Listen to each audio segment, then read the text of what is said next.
بسم الله الرحمن الرحيم. اللهم صل على سيدنا ومولانا محمد وعلى ال سيدنا ومولانا محمد وبارك وسلم وصل عليه رب زدنا علما. رب اشرح لي صدري ويسر لي امري واحلل عقدة من لساني يفقهوا قولي. بارون سبق کې منګه د الله تعالی په صفات سلبیو کې دا خبره کړې و چې الله تعالی متصف په کیفیت پورې نه لري، یعنی یخواله، ګرمواله او شینواله، وچواله او دغه شانتي خوږ او تریخ دا څومره چې کیفیت خوان رنگ بوي دا الله تعالی د دې سره متصف نه دی، ځکه دا د خواص د اجسام دی او الله پاک د جسم نه منزه دی.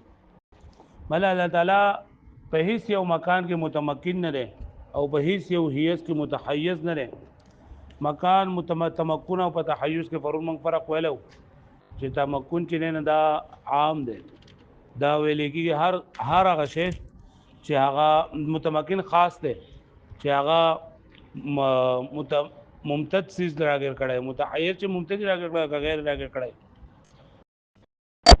او الله تعالی د مکان نه هم پاک دی، د تحیز نه هم پاک دی. ځکه تحیز نه ځکه پاک دی چې دغه تحیز وخالي نه یا به ازل نه وي او یا به حادث وي. که قدیم وي نو تعدد د قدما ورځ او که حادث نه الله تعالی محل د حوادث وي. او چې مکان نشته نو د الله تعالی لپاره جهاد هم ثابت نه دي. نن سبق کې دا وایي ولا یجری علیه زمان او نه جاری کیږي پر الله پاک باندې زمانہ، یعنی الله تعالی د زمانه سره نشي متصف کړي چې موږ الله تعالی په ماضی کې دی یا الله تعالی په حال کې دی یا الله تعالی په مستقبل کې دی. ځکه زمانہ دا مخلوق ته او مخلوق سره الله تعالی نشي متصف کړي. اگر بخاری شریف کی روایت ہے کان الله ولم یکن شیء غیره، چې الله تعالی موجود وو او د الله تعالی د علاوه هیڅ څوک چې دا موجود نه په کائنات کې اول نو دا څومره اهل حق دین دا غو پنځ باندې دا چې الله تعالی د زمانه سره نشي متصف کړي. وز د زمانه تعریف سره نو د زمانه په تعریف کې د فلسفه او د اهل حق او د اختلاف دی. د اهل حق په نسبانه زمانہ دا هغه شیئا فشیئا یعنی نوی پیدا کیدونکو امر متجدد ته ویل کیږي چې دا غي په درې سره یو بل امر متجدد او حادث اندازه کول کیږي. یعنی هغه امر متجدد چې دا غي په درې سره د بل یو امر متجدد اندازه کول کیږي. لکه موږ وایو سکندونه دي، نو د سکندونو په درې سره د منټونو اندازه کیږي چې په یو منټ کې 60 سکند. دا ځان د منټونو په ذریعہ سره د یو بل نیو پیدا کیږي، د غنټو اندازه کولېږي، د غنټو په ذریعہ سره د ورځو او د ورځو په ذریعہ سره د هفتو او د هفتو په ذریعہ سره د میاشتو او د میاشتو په ذریعہ سره د کلونو. نو دې ته زمانه ویل کېږي. ها دا چې شیئا فشیئا معنا یعنی لګ په قرار پیدا کیدونکو امر متجدد چې د بل امر متجدد او حادث لپاره پای اندازه کولېږي. نو دا الله تعالی دې منزه او د فلسفو باندې باندې الله تعالی هم زمانه دي. دا وی باندې باندې زمانہ ویل کېږي مقدار د حرکت ته، دا وی باندې باندې ویل کېږي زمانہ مقدار د حرکت ته، او الله تعالی د مقدار او د کم کېدو نه پاک دی. دله د کم نه مراد کم متصله ده، کم متصله او کم منفصله مقویلو. کم متصله چې هغه یو قاروزات یو غیر قاروزات ده. نو موږ ویلو چې زمانہ دا غیر قاروزات ته. غیر قاروزات مطلب دا دی چې لکه یو دسي دغه نشته لري، یو دسي پوینټ نشته چې پای باندې راوځي شي، بلکې چې یو منټ راځي نو مخکې بل منټ تیر شوی. لکه وسو زم چې 8:40 ته نو 8:41 بهال راځي چې کله دا 40 ختم شي، 42 بهال راځي چې کله دا 41 ختم شي. دا غیر قاروزات. او نو الله تعالی دا په هیڅ یو دغه باندې په زمانه سره نشي متصف کېږي. ځکه کنه چې دا د هيئت نوم دی، د حرکت نوم دی، او حرکت دا زمانہ او د الله تعالی د زمانه د مقدار د کمیاتو او د دین هر څه الله تعالی منزه دی. لہذا زمانه سره الله تعالی نشي متصف کېږي. واښو به نه معنی ځکه زمانہ دا د فلسفو باندې دغه مقدار او د حرکت نوم دی. الله تعالی د مقدار نه د حرکت نه پاک دی. او دا دغه باندې د اهل حق باندې زمانه ویلېږي هغه امر متجدد چې دې په سره د بل امر متجدد یې نه پیدا شوی سیس اندازه کولای کیږي نو چې متجدد بغیر راغی نوې شیز بغیر راغی حادث بغیر راغی الله تعالی محل حوادث نه ده لکه پوه شو به باندې ولا يجري عليه زمان او نه جاری کیږي پر الله پاک باندې زمانہ ولې لأن الزمان عندنا عبارت دغه زمان زمون باندې باندې زمونږه ال عقب باندې باندې عبارت ده عن متجدد د داسې متجدد یعنی نوی پیدا شوی سیز نه یقدر به متجدد آخر چې د دې په ذریعه سره بل نوی پیدا شوی سیز اندازه کولای کیږي وعند الفلاسفه عند مقدار الحركه عن مقدار الحركه او د فلسفه باندې دا زمانہ نوم د مقدار حرکت نه والله تعالی منزه عن ذلك او الله تعالی د دې دوانو نه منزه دی د حرکت نه منزه دی د مقدار نه منزه دی او الله تعالی د یو نوی امر متجدد او د حادث نه هم منزه دی هغه پوه شو به معنی هغه پوه شوي اوس وی کنه دا څومره صفات سلبیه چې ذکر کړل شولو چې الله تعالی متصور نه لري او الله تعالی متباعث نه لري الله تعالی متجزی نه لري الله تعالی په مکان کې متمکن نه لري زمانه په نه جاری کیږي دا څومره صفات سلبیه چې ذکر شولو نو په دې کې را باز دي سي دي چې یو ذکر کې اندري په دې سره دی بل ذکر کول د ضرورت نشته لکه موږ وی چې الله تعالی جوهر نه چې جوهر نه نو جسم په خپل بغیر راغی چې جسم هم نه لري لکه جوهر کو جسم کو جوړیږي د جوهر نه چې کله ته جسم نه من فوکړه نو لکه د جوهر دی په خپل من فوکړه یا لکه ته الله تعالی متباعث نه متجزی نه نو متباعث او متجزی د باندې مترادف الفاظ دي نو دا څومره چې ذکر کړل شو کنه نو بدی کې دا بات دي چې راغي په ذکر کول باندې بعد نور نه دا ذکر کول داغي بے فائدې دي یا په مترادف الفاظ ذکر کړل شي دي او دا ټول جدا جدا ذکر کړی دي کنه چې بدی کې دا کم باطل خلق چره باطل خلق دې چې باغ باندې رد شي او د الله تعالی تنزیه او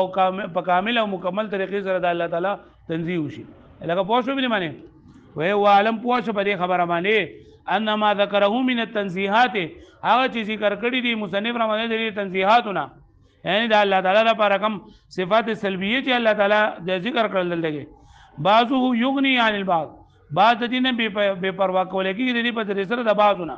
مطلب دې چې بعض ذکر کړل کنه لکه جسم نه دې نه پی وکړه نو جسم نه پی نه چې دا جوهر هم نه پوښولا لکه جوهر دې نه دا جسم جز دې چې جز نه پی د کل دې نه پی وکړم دې جز نه دې وسره خامخا نه پی برشي لکه پوه شو به معنی الا انه حاول التفصيل الا انه الذين لا وجه کوي چې دا ولي لکه چې بعض بګره بعض نه فائدہ ور کوي او دا غي ذکر کول د بګه ضرورت نو ولي ذکر کړل شي الا انه حاول التفصيل والتوضيح ويدل کی دا تفصیل او توضیح دا څنګه کړل شي دا قضاء لحق الواجب في باب التنزيه چې په تنزيه په باب کې دا الله تعالی واجب حق ته نه دا پوره کړل شي یعنی چې پورا د الله حق دی چې په کامل طریقې سره د الله تعالی د صفات سلبیه او تنزیه او شفاقواله وشي وردنا على المشبهات والمجسمه او چې رد راشي په مشبهه او مجسمه او وسائر فرق الضلال والطغيان او څومره چې د گمراهۍ او د سرکشۍ ډلې دي چې باغو ټولو باندې رد راشي بابلغ وجه واوکده په ډیر زیات بلیغ او په ډیر زیات مؤکد او مضبوطی طریقې سره فلم يبالي بتكرار الالفاظ المترادفه نو پروانه نکړل شوی په تکرار د الفاظ مترادفه باندې چې لږه خو بګه متباعض او متجزی او شان نور عرفونه نور اسمونه د بګه لکه مترادف دي نو دې څه پروانه نکړل شوی والتصریح او په تصریح بما علم بطريق الالتزام کم چې معلومی کې په طریقې د التزام سره لکه پوه شوی به معنی ها نو دا ځکه دا موږ ذکر کړی دي چې الله تعالی په کامل او مکمل طریقې سره تنزیه وشي ثم ان مبنى التنزيه بیا وی چې دا مخکې چې موږ کوم د الله تعالی صفات سلبیه ذکر کړل کنه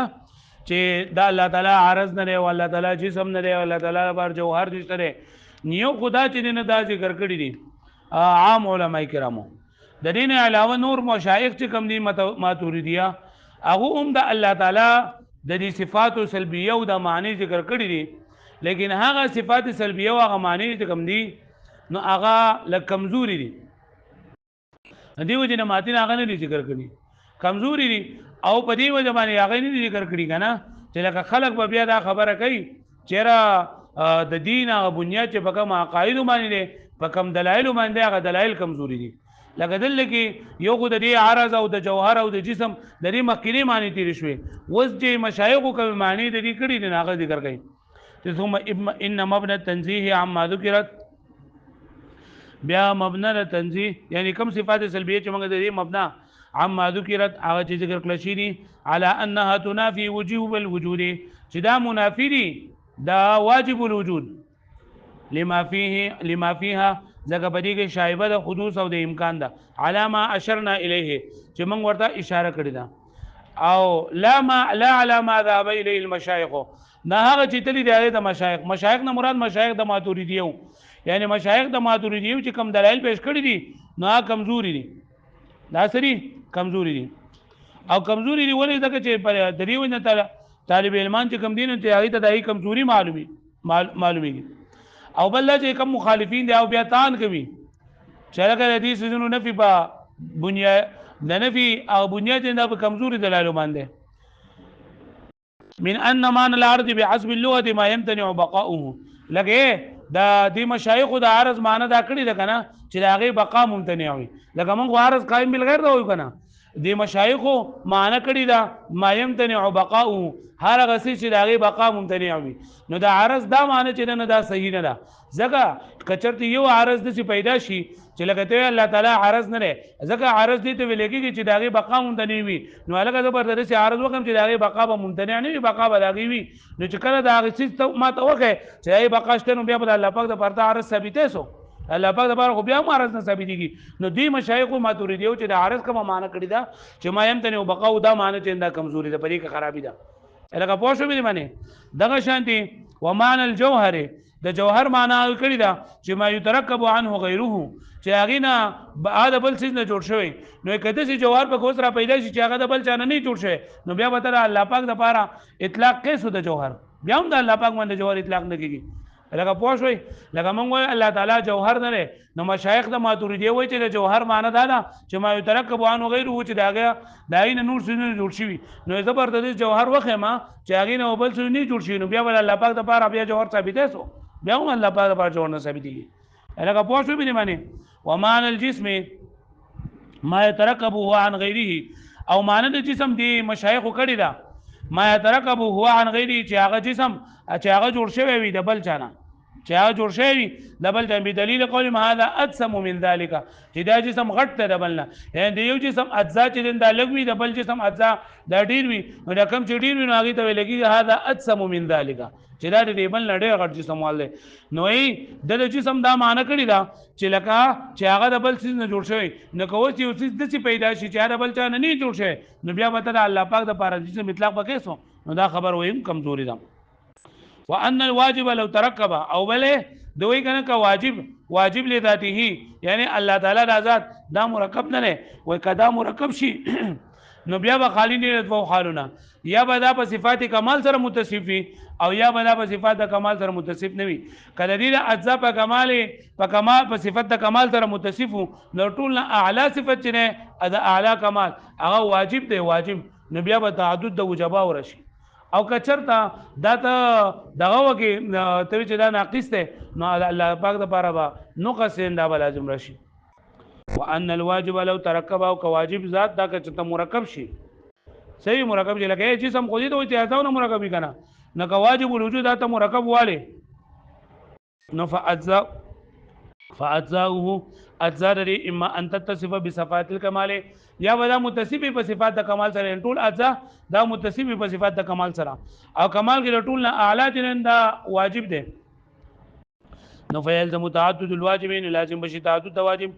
او لا یا متصف نه په صفات د کمال سره چې متصف نه په صفات د کمال سره نو فیلزم النقص والحدوث نو نقص یعنی الله تعالی لپاره نقصان لازم راشي او الله تعالی لپاره حدوث ثابت راشي وايضا اما يكون على جميع صور دغه شانتي دا الله پاک لپاره صورتونه او شکلونه چې دا ټول نشته ځکه دا ټول شکلونه د الله پاک لپاره ثابت کی نو اجتماع د ازداد براشي یعنی مطلب ته وایي چې هم الله تعالی تور دی هم الله تعالی سپین دی نعوذ بالله هم الله تعالی غټ دی هم کچ دی هم الله تعالی چې تور دی او سپین دی هم خړ دی هم شړ دی دا مختلف قسم چیزونه براشي او الله تعالی دې نه پاک دی واذا اما يكون على جميع صوره او چې ته کنه چې الله تعالی په ټولو صورتونو باندې نو ټول صورتونو کې نه ځکه چې ازداد به پکې جمع کیږي اته چې په بعض باندې او په بعض نه نو ترجیح بلا مرجیح راځي نو دوانه مده وايضا اما يكون على جميع صوره ودا بل چې الله تعالی مصور او مشکل نه ځکه الله تعالی په ټولو صورتونو باندې شي والاشکال په ټولو اشکال باندې شي والمقادير او په ټولو مقدارونو والکیفیت په ټولو کیفیت باندې شي نو فیلزم اجتماع الازداد نو لازم به چې اجتماع د ازداد یعنی خوږ او تریخ او تور او سپینو دا ټول یو شی دا ټول به د الله پاک لپاره ثابت راشي او الله پاک یې پاک وهي مستویه الاقدام او دا ټول چې دا برابر دي دا ټول برابر دي په دا فی افاده المد و نقص فائدہ ورکول د مد او د نقص کې یعنی کم چې صفات کمال نه ټول په مد کې د مد فائدہ ورکوي کم چې دا خراب دي نه د نقص فائدہ ورکوي وفي عدم دلاله المحدثات عليه او پدې کې چې دا ټول حادث نه لري مطلب دا چې ټول سونه چې کم چې ویل شول تور او سپینو دا ټول حادث دي او الله تعالی دا د حادث او محل چې نه نشي جوړ دي نو فيفتقر الى مخصص بیا ما محتاج مخصص ته چې لګته چې دا پکې ثابت دی الله لا برادر نه ثابت نو کم چې ثابت دی داغه لپاره به مخصص ګوره مخصص ته محتاج دی الله تعالی محتاج نه دی ويدخل تحت قدرت الغير او داخل بشدا د قدرت د غیر د لاندې فيكون حادثا الله تعالی به حادث شي لکه پوه اوس بری باندې اعتراض دی سبب وي وګورئ نن سبق کې موږ د درې خبرې وکړې یو خبره موږ دا وکړه چې الله تعالی په زمانه سره متصف نشي کېږي ځکه زمانہ دا جنینو دا مخلوق دی زمانہ سره مخلوق دی او د مخلوق صفات الله تعالی په دې سره نه متصف کړي بیا زمانہ د الہ حق باندې زمانہ څه ته ویل کېږي دا څه شی ان فشان پیدا کیدونکې امر متجدد چې دا غي په درې سره بل امر متجدد اندازه کول کېږي ها او دویم نمبر تعریف موږ وکړو د فلسفو باندې چې فلسفو باندې زمانہ دا مقدار حرکت ته ویل کېږي او الله تعالی د مقدار او د کم کېدونه پاک ته کم په دوه قسمه کم متصله او کم منفصله کم متصله چې هغه لپاره یو بیا دوه قسمه قاروزات او غیر قاروزات نو زمانه دا غیر قاروزات ده نو الله تعالی د مقدار او د حرکت د اعداد او د کمیات او د دینه منزه دی پاک ته بیا وای کم صفات سلبیه چې مخکې ذکر کړل شول نو بدی کې بعضی چې دا فائدہ ورکړي یا بعضی په مترادف الفاظ دي او صراحتن هر یو جدا ذکر کو چې یو خدای الله تعالی په کامل او مکمل طریقې سره تنزیه وشي او دویم دا چې کوم باطل فرقې دي چې باغ باندې په کامل او مکمل طریقې سره دارد وشي بیا وای چې کم د دې صفات سلبیه او معنی یو منګه ذکر کړي یو مشایخ ذکر کړي دي نو د مشایخ د معنی ذکر کول دا کمزوري دي ځکه که پدې کې اوس د پکې وکی څه پدې کې سکګی راګه سو ورته وای پدې کې هغه تعویل پکې وکی نو بیا د الله پاک د پاره ثابت دي شي نو په دې باندې بیا عقاید کمزوري کیږي لکه هغه د عارض معنی کړی دا چې داغه بقا ممتنی وي دا معنی دا صحیح نه ده ځکه چې چرته یو څه ثابت شي عارضي خو چې بقا داغه ممتنی نه نو بیا بل الله پاک د پاره بیا به عارض ثابت شي یا جسم ناغو چې کوم معنی کړی دا د جوهر او دغه شات چې مترکب د دې چې کوم معنی کړی دي نو دا صحیح نه دی دا کمزور دی لکه پوه شو به نه باندې واړو